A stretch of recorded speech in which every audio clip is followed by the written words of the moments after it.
ब्रह्मा विष्णु महेश तीनों में से एक और पृथ्वी का पालन करने वाले श्री भगवान हमारे श्री विष्णु जी, जिनके हाथों में शंख और चक्र के साथ साथ गदा भी है। भगवान के उस पवित्र गदा को कौमुदगी के नाम से भी जाना जाता है।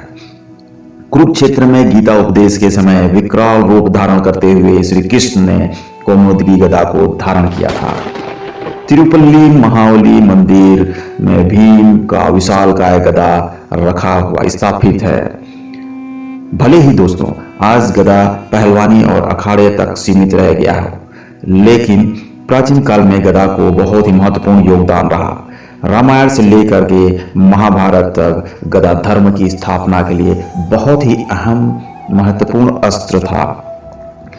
रामायण काल में और महाभारत में हनुमान जी, बाली, सुग्रीव और अंगद जैसे बहुत ही वीर योद्धाधारी थे। वहीं महाभारत काल में जरासंध, बलराम, भीम और दुर्योधन जैसे सर्वश्रेष्ठ गदाधारी रहे। क्या कभी दोस्तों किसी ने यह सोचा है कि आखिर उस काल में सबसे उच्च गदाधारी, सबसे सर्वश्रेष्ठ गदाधारी कौन है?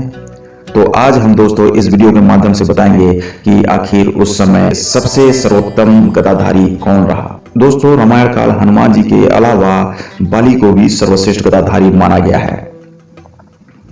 मान्यता है कि बाली ने रावण को बहुत बुरी तरह से हराया था, बल्कि अपने बाजुओं में दबा रखा था।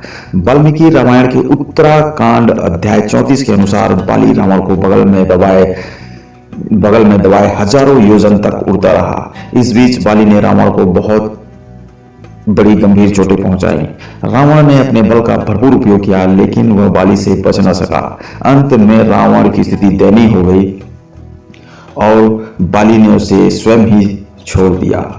माना जाता है कि जब रावण को बाली का ताकत का एहसास हुआ, शक्ति का एहसास हुआ, तब उसने बाली से मित्रता का प्रस्ताव रखा, हाथ बढ़ाया। वाल्मीकि रामायण के किष्किंधा कांड में सर्ग 8 में जब सुग्रीव और राम की मित्रता हुई, तब सुग्रीव ने अपने प्रभु श्री राम को अपने बड़े भाई बाली के बारे में बताया कि उसने कैसे सालों तक एक राक्षस से लड़ाई की और कैसे जबरन सुग्रीव की पत्नी का हरण कर सुग्रीव को किष्किंधा से बाहर निकाल दिया।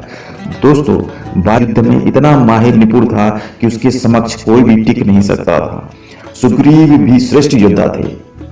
राम रावण युद्ध के समय उन्होंने रावण से मल्ल युद्ध और गदा युद्ध किया था, लेकिन फिर भी वो बाली से जीत नहीं पाए थे।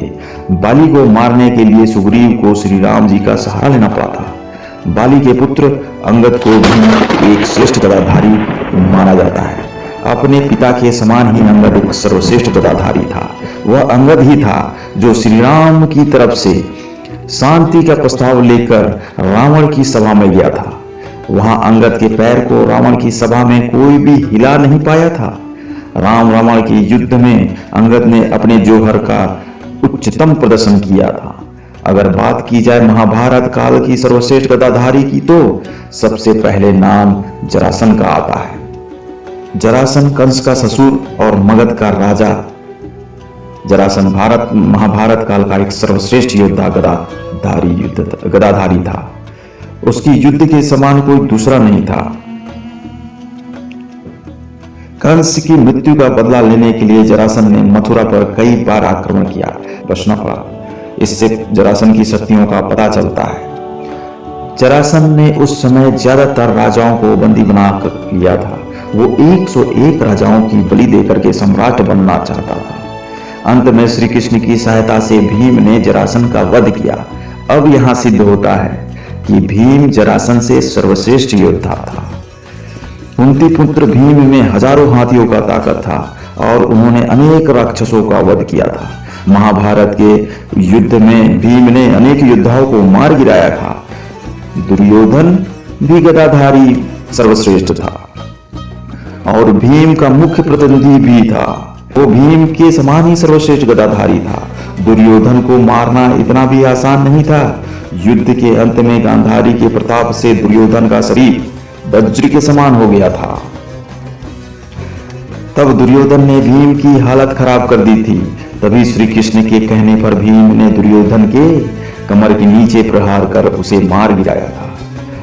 गदा युद्ध में कमर के नीचे मारा जाना ये उचित नहीं होता।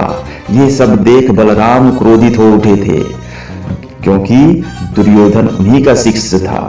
अपने शिष्य के ऊपर होते हुए छल को देख वो क्रोधित हो उठे थे। तब श्री कृष्ण बलराम ये सब देख करके बलराम ने भीम को चुनौती दे डाली थी।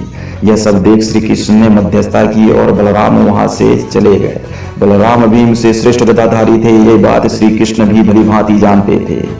उन्होंने बीच बचाव कर बलराम को वहां से हटा दिया था। इससे यह सिद्ध होता है दोस्तों कि बलराम ही महाभारत काल में सर्वश्रेष्ठ गदाधारी थे।